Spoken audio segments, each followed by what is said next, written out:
When you think of the Android arc, you probably look at it as a war between Earth's heroes and Dr. Gero's androids. But behind the major battles, timelines, and transformations, the entire arc was a mental war. A war between the brains of Dr. Gero and Bulma. But between these two super geniuses, who is more intelligent? You can honestly make a case for either side of the coin, and this video will break down both arguments today. But in order to do this, we must first create a resume of each genius's successes and failures, and we will finally conclude who is more intelligent by determining whose resume is more impressive. In terms of achievements, Dr. Gero's claim to fame would obviously be his arsenal of androids that he created, but what's most impressive about Dr. Gero is how well he adapted each android model. While the anime implies that Dr. Frapp created Android 8, the massive improvements from Android 8 and beyond are remarkable. In many ways, it's extremely similar to Syndrome from the Incredibles franchise.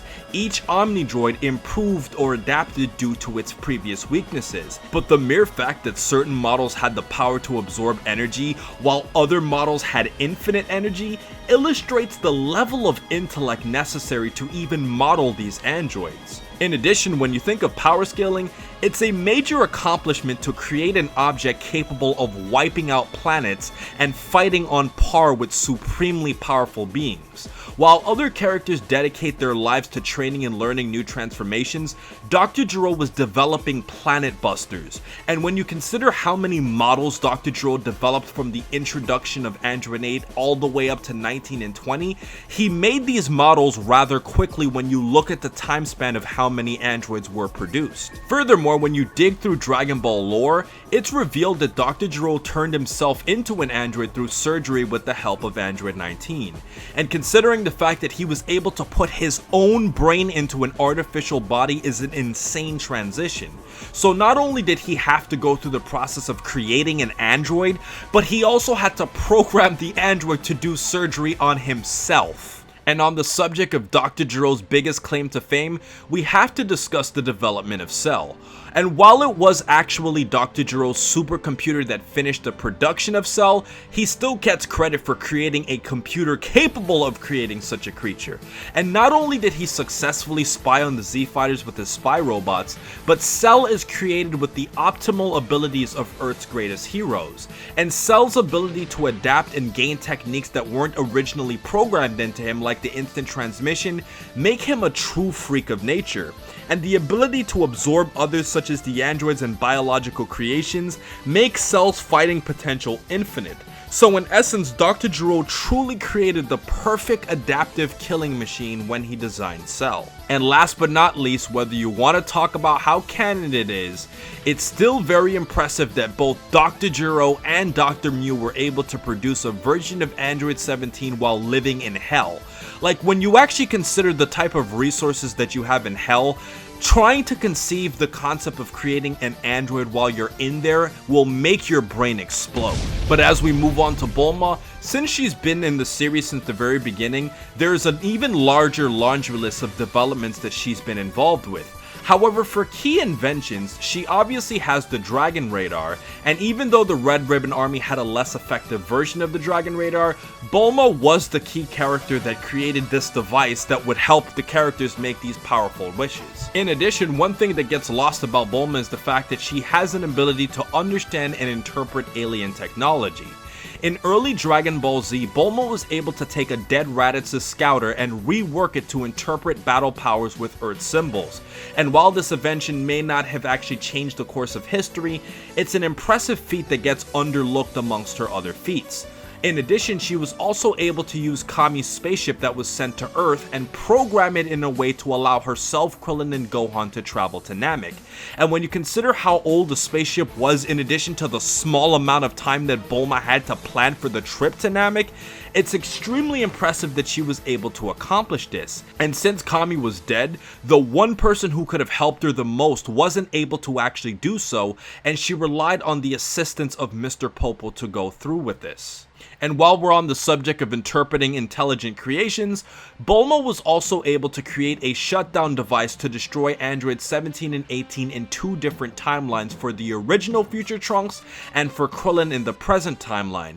And on the subject of Dr. Gero's own mechanisms, she was also able to repair one of his own androids and decode his own programming in order to do so.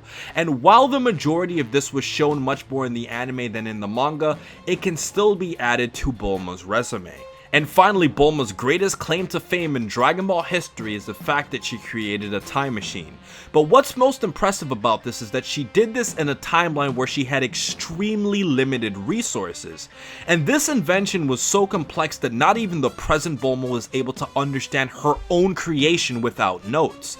And when you consider the fact that time travel is something that is so complex and so powerful that the gods themselves are against it, Bulma was able to create an object that conflicted with divine rules. And while this part of the video is going to get tons of comments saying that GT isn't canon, don't underestimate Bulma creating a Blitzwave for Vegeta in GT.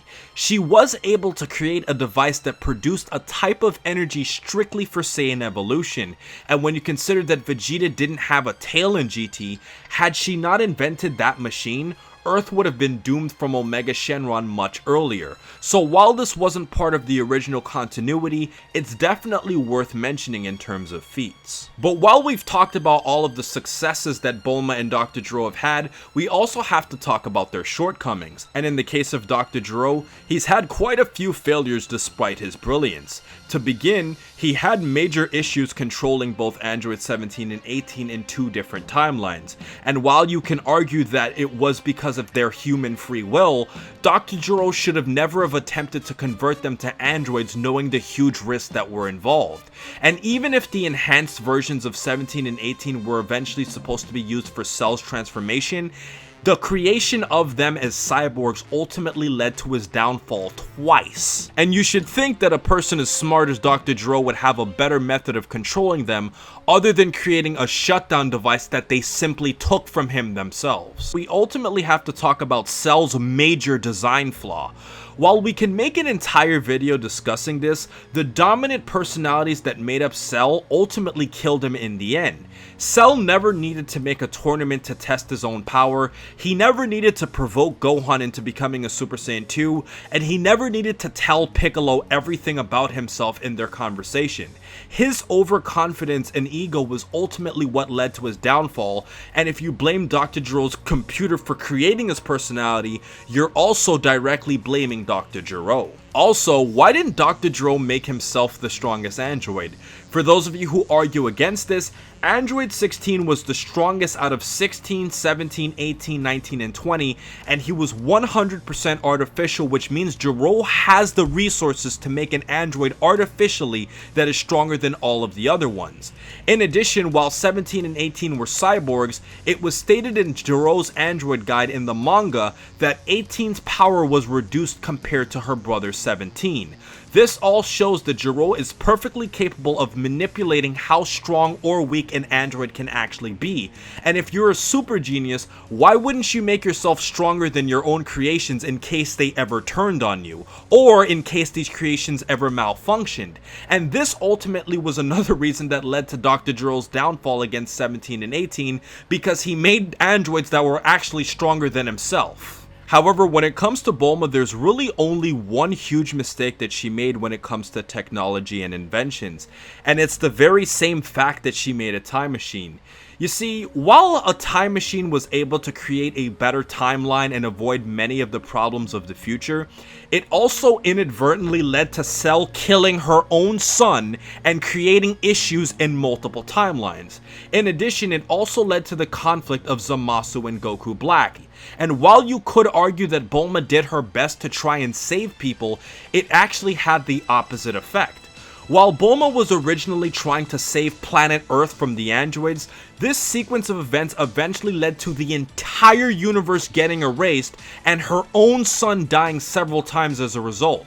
Think of all of the innocent inhabitants in both the afterlife and the living life that had nothing to do with Earth that got erased because of Bulma trying to save one planet. In addition, it also led to the demise of the Kais, gods of destruction, and made the angels defunct in the future timeline. And we also seem to forget the fate of the other timeline where Zamasu stole Goku's body and killed Chi-Chi and Goten.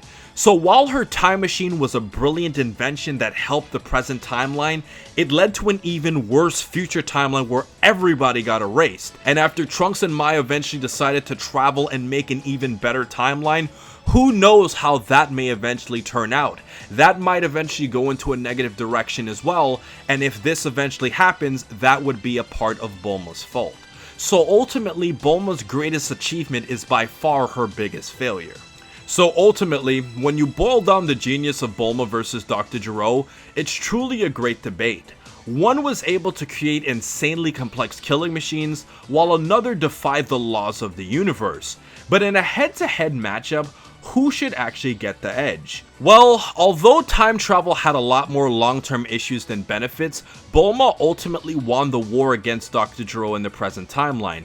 And even though a lot of what actually changed in the present timeline is the simple fact of Goku and his friends getting much stronger than they were in the original timeline, Bulma still eventually gave them a second chance to fix things. Bulma also proved that with using blueprints, she is able to decode Dr. Gero's own creations and create a device that can actually stop them. And when you consider that Bulma also removed a bomb from Android 16, something that required the power of Shenron to do for 17 and 18, she's basically smart enough to learn and manipulate Dr. Gero's creations. And for those of you who would ask, is Bulma smart enough to create androids? The best answer would be that she probably is, but wouldn't use her genius for that level of cruelty. And while both Bulma and Dr. Gero created things that led to their own demise, Bulma's actual creation was greater than anything Dr. Gero could ever do, and this video does support the popular opinion taken from our community tab, where over 80% of you believe that Bulma is the greater genius. And on the subject of time travel, check out Future Trunks' secret mission theory to look at a scenario where he could have killed Dr. Gero, or you can also check out 15 facts about Future Trunks or 15 facts about 17 and 18 to learn more about their characters. And until next time, stay cool and stay safe, my friends.